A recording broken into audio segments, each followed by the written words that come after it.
Now, today we will talk about pyrimidine synthesis, and this pyrimidine synthesis, the important is de novo pathway. Practically, salvage pathway, you can call it, it is not there.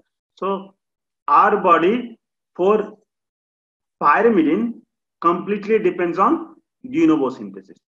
That is what you have to remember. It completely depends on de novo synthesis. So we'll talk about de novo synthesis, but salvage pathway. Some books they have they call salvage pathway, but salvage pathway is not like the salvage pathway that happens in purine synthesis. That is why I call salvage pathway is not there. Just it is impractical. Virtually practically this salvage pathway is absent. You can call. So salvage pathway is absent. De novo pathway is only present. So we will talk about this de novo pathway. So first just talk about this pyrimidine. What are the types of pyrimidine? You can see the pyrimidine. So there are three types of pyrimidine. You already know uracil and thymine. So you can see uracil and thymine two are similar. Only the difference is thi for methyl. So thi for methylation. So this thymine has methylation and this uracil is non-methylated. That is the difference. Thymine and this uracil both have oxo group. At this is one carbon, fourth and second carbon. Oxo group at fourth and second.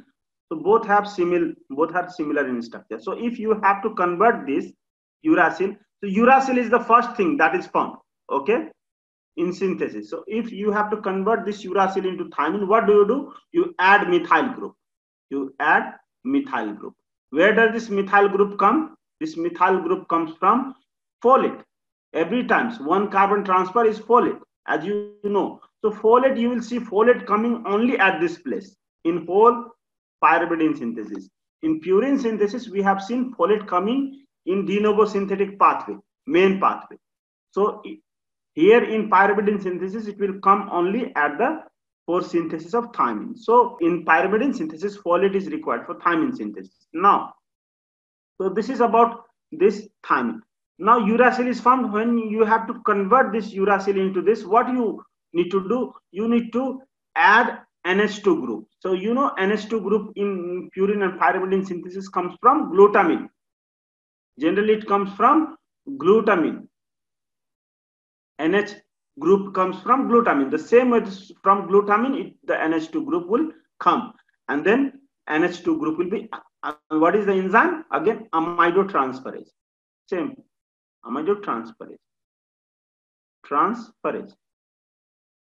Glutamine amidotransferase. So this enzyme will actually add this NH2 group. So this is the difference you can see. So when you add NH2 group, it becomes cytosine. When you add methyl group, it becomes thymine. So this is the synthesis. First, we will talk about the synthesis of this. So synthesis for this is very easy.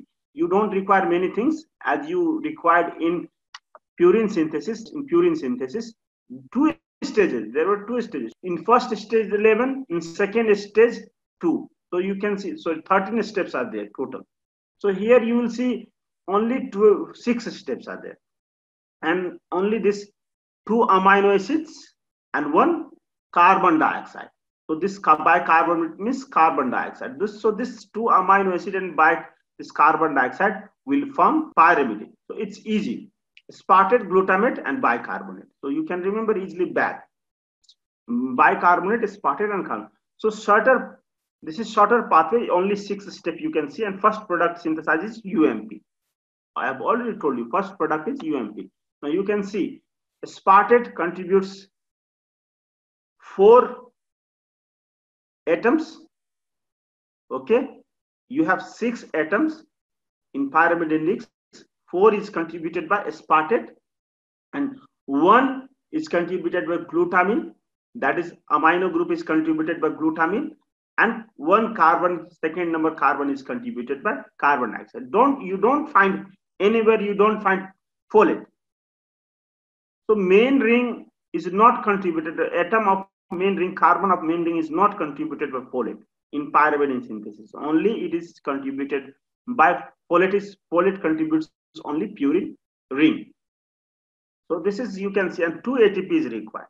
So very easy pathway.